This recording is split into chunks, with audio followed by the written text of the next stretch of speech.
It's recording now. Great. Okay. Hopefully everyone can see my screen there. Maybe if you can just give me a thumbs up on your reaction. So we'll just I can confirm that. Yep. Awesome. Thank you.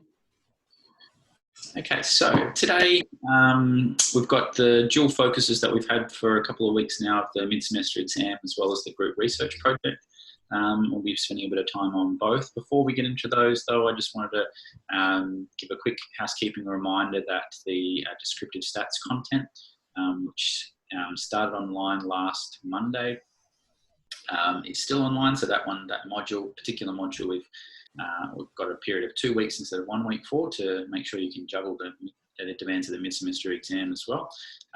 So that will shut on the 19th of April. I know a bunch of people have already sat it, which is great if you've got it out of the way. But if you haven't yet, just a quick reminder to make sure to complete that by the end of the week. Okay, so if we head along to the mid-semester exam, obviously we've been talking about that for quite a few weeks now, and we've made it, hopefully it's been pretty clear over the last couple of weeks exactly the sort of questions you're going to get in there. You probably would have seen my email this morning, or hopefully you'd have seen my email this morning as well, just making that really clear in some of the dot points. The timeline is what we've been talking about the last couple of weeks, which is starts tomorrow, so it'll go live at 8 AM tomorrow morning, and then it'll shut down or won't be visible for you unless you've got an extension from the close to midnight on the 19th of April. So this Sunday night is when it will shut down. So you have one attempt you can access anytime during that period, just like the ongoing quizzes that we've been having. It's up to you when you sit it. It will be a single attempt, 45-minute time limit. Now, the one thing that has changed a little bit, or we've adapted over the last week or so after talking to you guys, is implementing this as an online exam from the physical versions we've had in the past, where previously we've had 15 multi-choice questions and 3 short answer questions. What we've done is convert a couple of those multi-choice questions into a pretty similar question, but just responding briefly or list as a short answer question. So it's not a short answer question many of you might expect, like briefly explain a concept or something like that, but it'll be more like, list the dependent variables or independent variables, or what are the key aspects of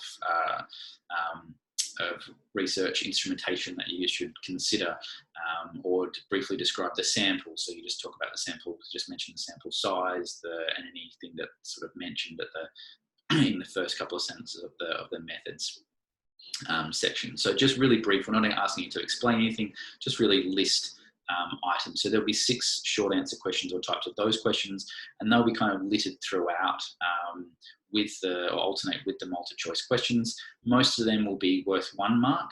There'll be a few of those that you'll see in there that are worth 2 or 3 marks, depending on how big or how many things we're asking you to list.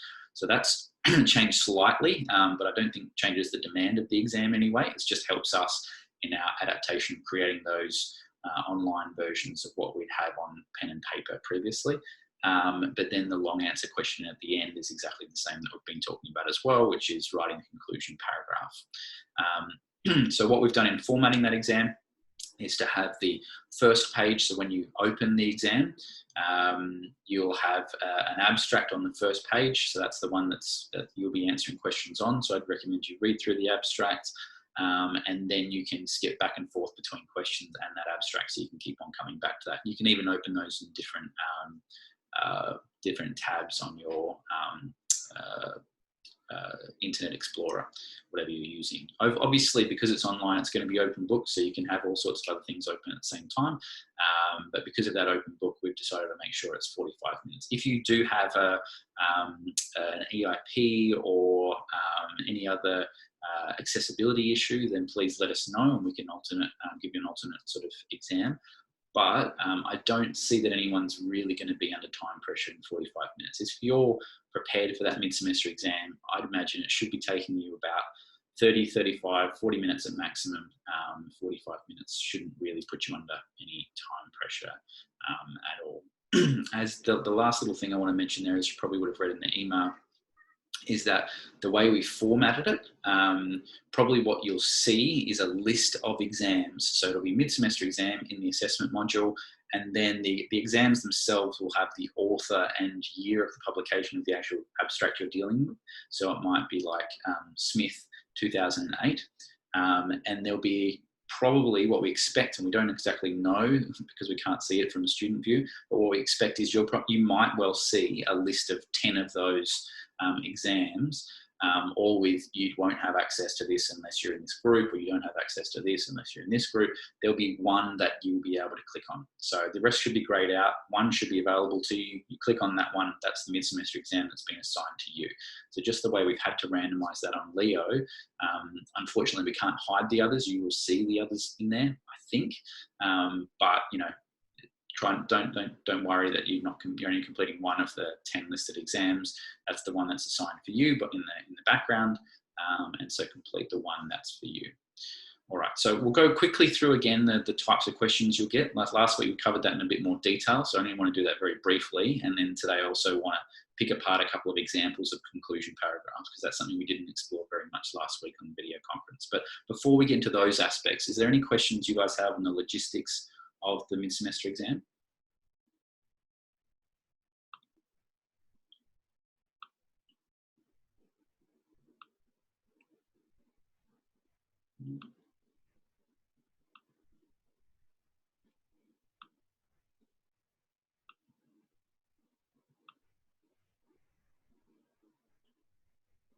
Yeah, good question, Jess. So yeah, it'll be weeks 1 to 6. So as I've got here, it'll be introduction to research concepts, ethics and law, research methods 1 and 2, as well as academic writing. So there won't be any stats content in there. Any other questions, guys? Okay, so let's quickly go through those. So, like what we talked about last week, there will be a couple of questions on the introduction to research concepts. So there will be a question around peer review process. So make sure you understand what that is, and then you can answer simple questions on it. There will be a question asking whether it's a research or review article that you're looking at. So make sure you know what the difference is between those. There will be definitely questions around the ethics and law concepts. So ethics and law processes. So does it need to go to an ethics committee? Does it specifically have to be a human ethics committee? Things like that. There'll be a question on that. There'll be a question around ethical misconduct. So things like plagiarism, or what is plagiarism? What's any form of the other sort of ethical misconducts that we've got there. So understanding what those are.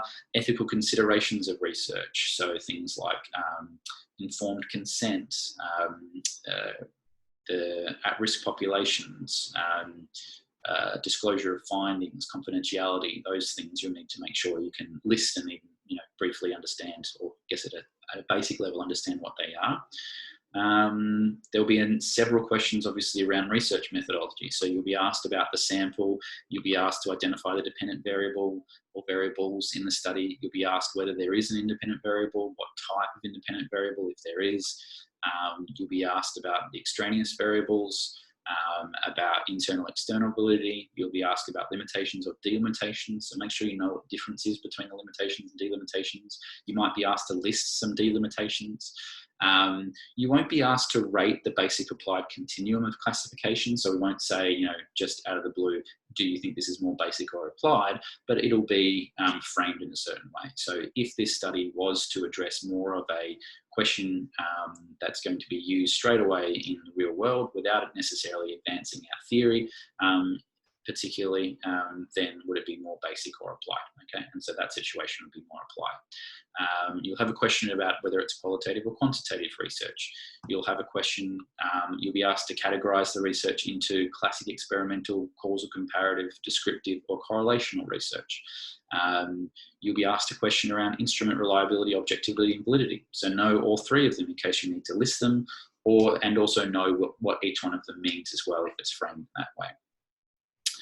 You'll be asked a question around common research errors. So make sure you understand what the Hawthorne effect is, what the placebo effect is, what the halo effect is, the central tendency effects, the post hoc, and John Henry and reverse John Henry. So if you know what those are, then you'll be fine with that question.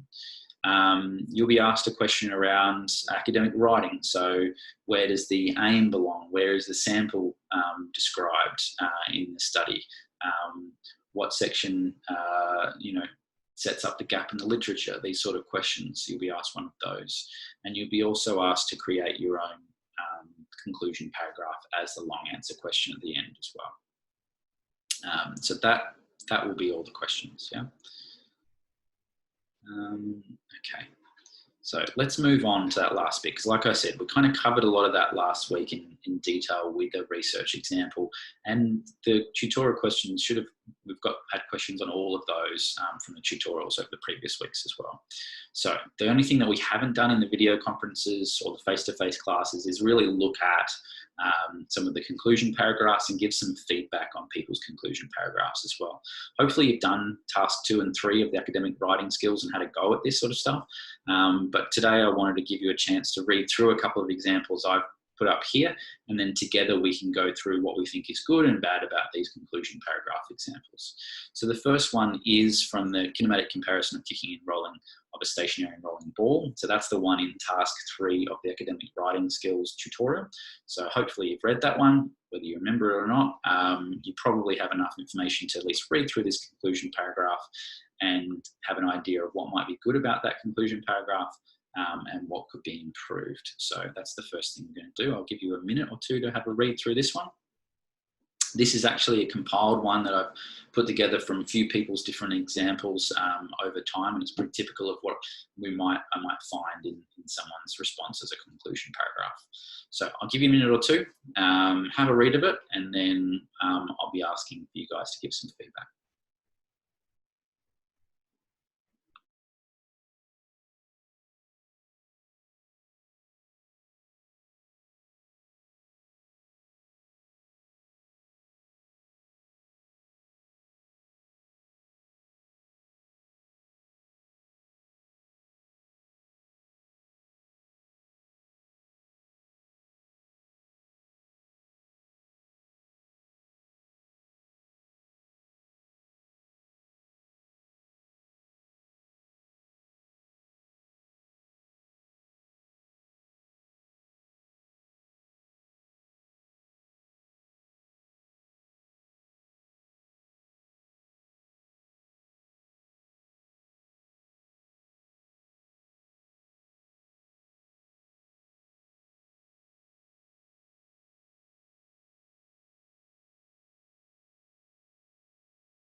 Okay, so hopefully that's enough time to have a read through it and be able to give some feedback. So first of all, before we get into what we can improve, can anyone tell me what they liked about this conclusion paragraph or things that were done well?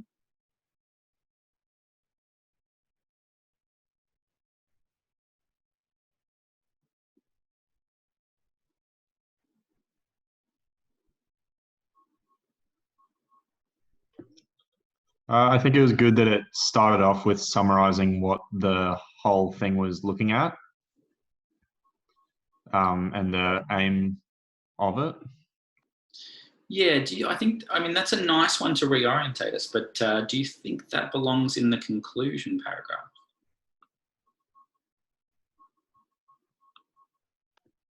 Maybe it's more for the discussion. Yeah, right there. So it is that one is, it is good. So I agree with you that it's nice to see that, but that's the sort of thing you typically want to see at the start of a discussion section. So to reorientate what the aims were before going into what the findings, how they link to other research, what the context of that is before we, and then head into future research and stuff like that as well. So remember the conclusion paragraph, I guess the way I describe it sometimes as a little bit like an elevator pitch. So it's that very brief interaction where someone's like, okay, well, you know, I know you were doing that research. How did it go? And you've maybe got 20 seconds or something like that to quickly tell them what the main findings were without going into too much detail. And so that's what really conclusion is about. So the main things we want in a conclusion are the overall findings, so really key aspects of the findings, and then either the applied implications for that or applied recommendations that would lead to, or future research recommendations. So where that would lead into future research that would have applied recommendations. So I think it's a good thing to have, but not in the conclusion paragraph. What I might do is, I've got track changes on there, so I might just play around with this paragraph as we talk about it. And what we can probably do safely is just remove that sentence there. Is there other aspects that we liked about this conclusion paragraph?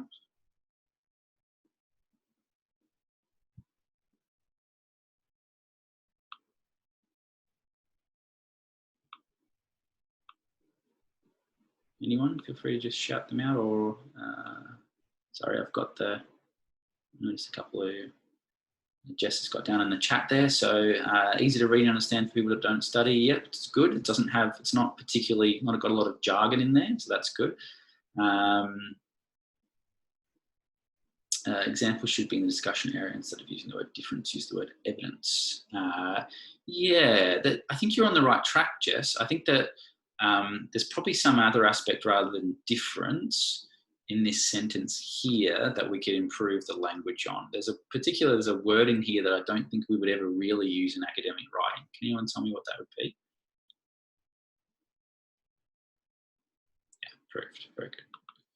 So, as you probably can tell, well, hopefully you can tell from what we've gone through this semester so far, but also something that will be hammered home much more in statistics, is that we can never really prove anything in the scientific method. We only get evidence to suggest things. And so we wouldn't use that language or such certain language, but you might say something more like the results indicate that there was no difference. Now, because we've moved the first sentence here, we might want to put in a sentence rather than saying between the two, to say between, there's no difference, be more specific in kinematics between kicking stationary and rolling ball.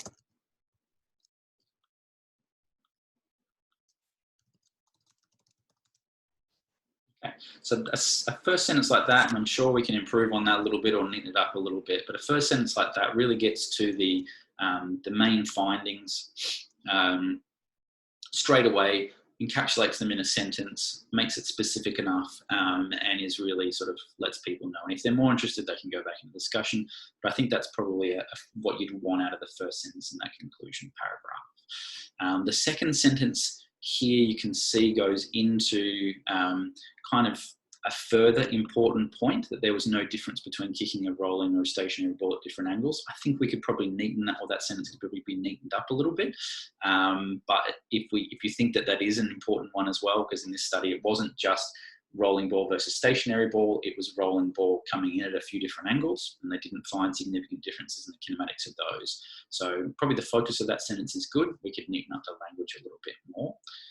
But let's sort of shift our attention to the last sentence here, which is a nice logical flow. As I said, once you've got your main findings, you want to move into either the applied implications or the future research. Let's tackle the future research stuff in the second paragraph, but in this paragraph here, we've aimed, or it's the aim here, I think, from this sentence is to try and get an applied recommendation. Do you think that we can really say with any confidence that training with one skill can transfer to another skill just from the evidence we've got in this research?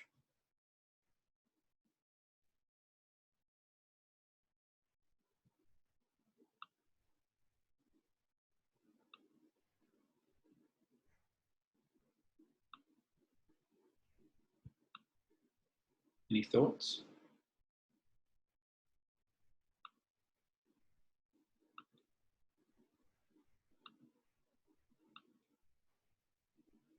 So for me, I think that's quite a stretch to suggest that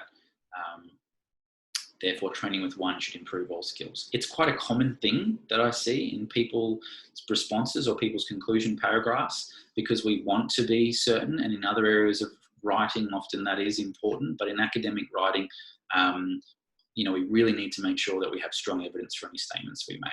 So suggesting that training with one should improve skills on all is probably not the sort of thing that we would have in our academic writing. So if you wanted to make a statement at the end there, it might be something different. What I would probably put in, and if you had read this abstract, you probably would see in the discussion there's quite a bit of talk about how previous researchers used largely kicking a stationary ball. So that previous research in the biomechanics of kicking generally has used a stationary ball because it's easier to implement in a lab. It's also cuts a lot of the extraneous variables out. So that's something that a lot of researchers have used in previous research. So part of the aim of this study was to test whether there was differences between kicking a stationary ball, which has been used in previous research, and kicking a rolling ball, which is probably more of a common task on a football pitch. So it could be a sentence more like,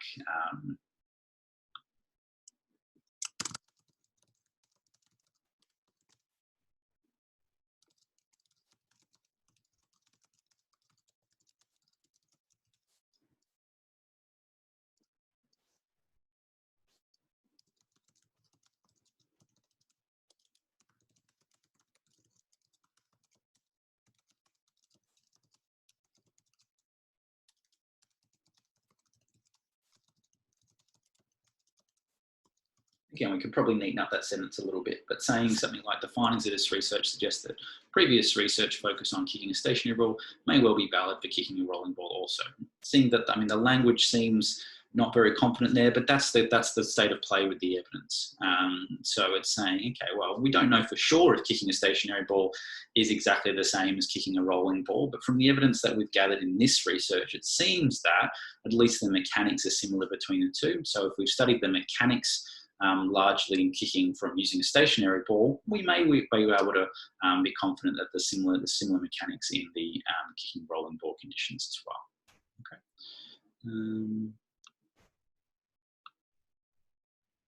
Yeah, and it's a good point, Andreas, about the pressure involved in there. So if it's something that might lend itself to some future research recommendations in the conclusion paragraph outside of the application that we've got there. So again, this isn't the perfect conclusion paragraph, but I think some of the changes we've made there probably would turn it from a okay pass level conclusion paragraph into a higher level, maybe somewhere around the 7 out of 8 range for the conclusion paragraph in that mid-semester exam.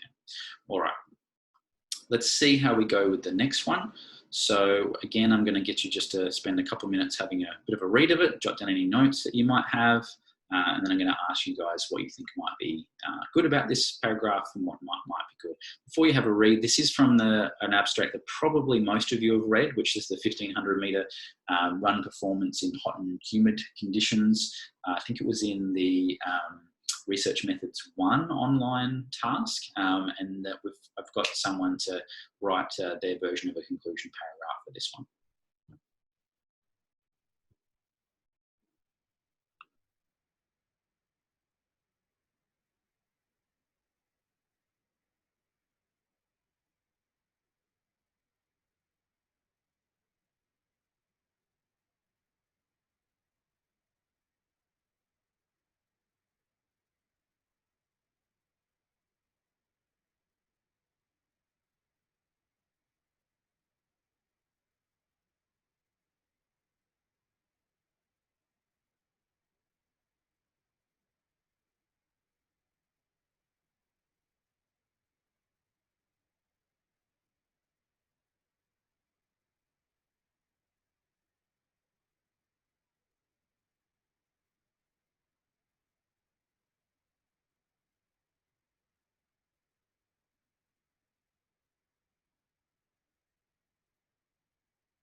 All right, so hopefully that's enough time to have a bit of a read through.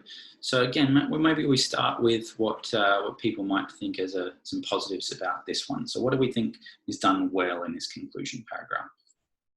Feel free to call it out or put it down in the chat.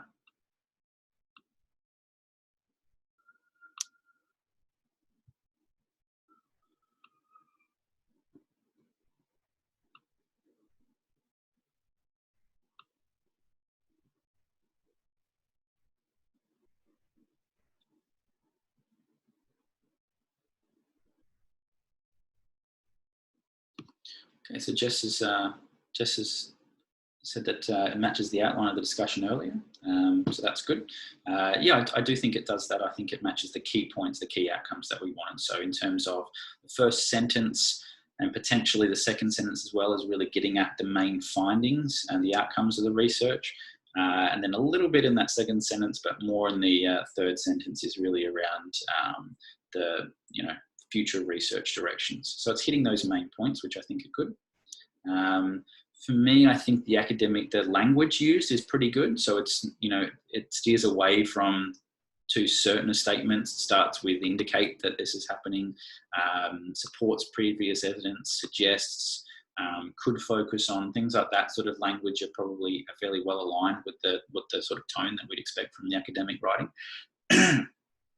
And it has a nice flow as well. So sometimes we find all the pieces, but maybe not potentially in the right order. So this one definitely has things in a pretty good order. The language is good or matches academic writing, and it's got all the pieces that we want from it as well. Probably the main, well, yeah, okay. I think sort of Jess has said it could be a little bit more succinct, and I agree with that. Is there any other aspects that people might feel that could be improved with this one?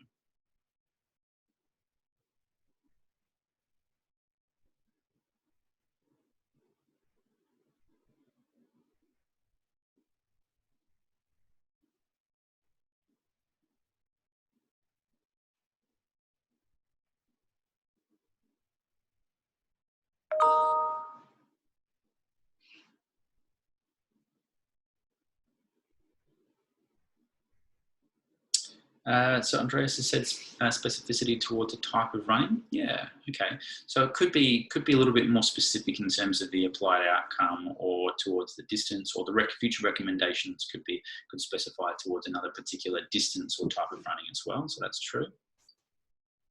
If no one else has anything, I might go through the sentences and sort of focus in a little bit more on some of what I think probably could be neatened up from a grammar perspective, and could maybe highlight or focus on just the key elements that we need there. So if this first sentence here, the results from this study indicate that the athlete's run time significantly decreased under hot, humid conditions. However, there was no significant difference in performance under cold and neutral conditions. Now, the study actually has three conditions: the cold, neutral, and hot conditions. And so by saying that it's decreased under hot conditions, but there was no difference in neutral and cold conditions, it's a little confusing what comparisons we're talking about. So what we could do is just remove this section altogether and say that the athletes decreased under hot and humid conditions, and then that would just imply that was the most meaningful aspect of the research, and there was no difference found elsewhere. Or if we really thought that it was important that that there was no difference under cold conditions, we could just make it just more significant. So decreased under hot conditions, while no difference was evident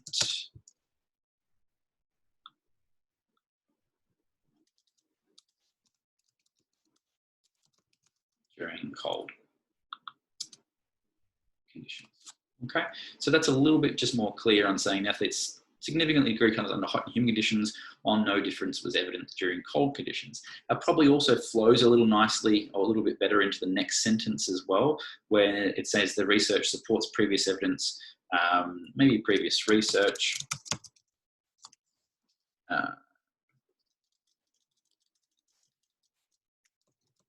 indicating hot running conditions can be the main limiting factor of performance, but there was no significant difference in core body temperature. So this is another example of the core body temperature there sort of comes out of the blue a little bit. I'm not sure how that influences performance or what that means. That's something that we can flesh out a little bit more in discussion. But I would think we could probably just remove that from the conclusion paragraph. So if we just removed that and left that sentence finishing there, it's a nice wrap up to it. So this research supports previous research. This research, we've said research twice there. These findings support previous research indicating hot running conditions can be the main limiting factor of performance. Okay, so that's something, we could neaten that up a little bit further, but I think that hits the main marks there and is becoming more succinct, and it's hitting sort of more specifically and more clearly on the main outcomes of the research there. Now this last one, further research could focus on how athletes running is affected when the temperature is extremely low. Now, I think that's what I see a lot in those sentences sometimes is it being quite vague, both in what the future research should be. So sometimes you'll see sentences like future research could explore other factors that may be involved in running performance. So that doesn't really tell us anything in terms of where we should look next. But also what we want out of that future research recommendation is why we would want to look in a certain direction. So not just saying, hey, look over behind that door there, but if you look behind that door over there, what you might find is some important information that's going to help you with this particular problem. So that's what we want. We want to say, okay, well, future research could focus on looking at these, focusing on these particular variables or these sample or whatever it might be, because it would provide this specific insight. So what this has done is provided a pretty well focused area that they could focus, but not necessarily why or what you get out of that. So future research, maybe future research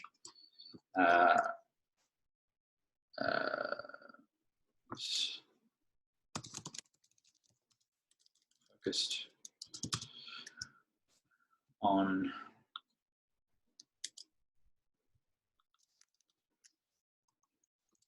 lower temperatures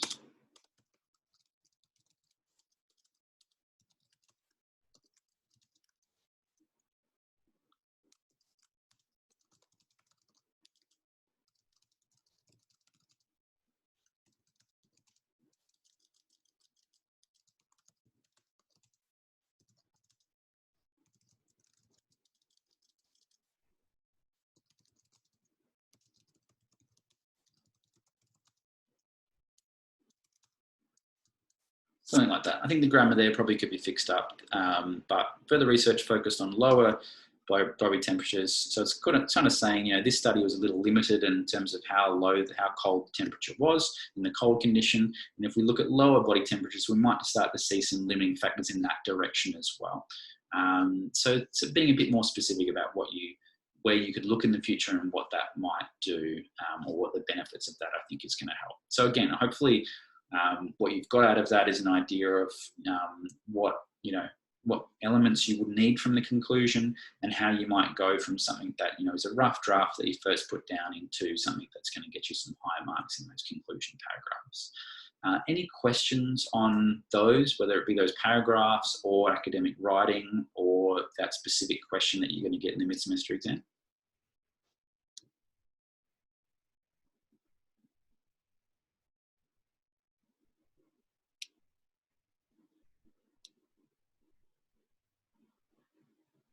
Yeah, good question, Jess. So then that's I guess a guiding one that a lot of people are probably quite interested in is the length.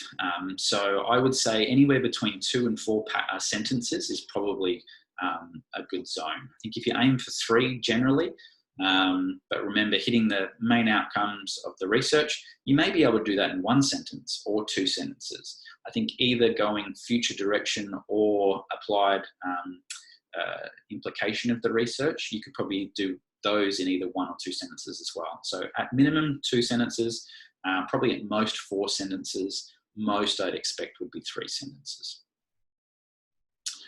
What grade would example 2 have without the editing? So example 2, I think, would probably have a bit of a higher grade than example 1.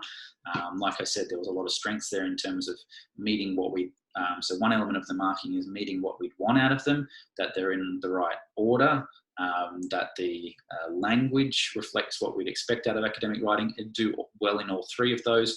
probably in terms of the grammar and flow between those, it would probably be more of a pass grade. So I think overall it would probably be around the 6 out of 8 for me without the editing. With the editing, we're probably getting up to around 7, 7.5 out of 8. Any other questions, guys?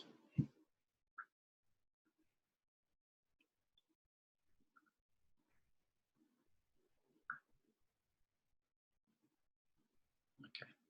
So what I might do is stop, actually, no, I won't stop sharing the screen. I'll go on to, move on to our group research project. So we've talked about it for the last couple of weeks, and we've set it out into our breakout rooms, and I know we've got quite a spectrum. Most people, I think, who have been attending the video conferences have some idea of what they're doing in terms of experiment, but they're just kind of refining that and maybe have started or just about to start putting their drafts down into the application form, information sheet and consent form.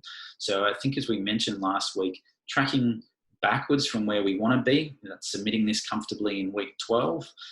Then you want to be analysing data at the latest in week 11. You want to be collecting that data at the latest in week 10.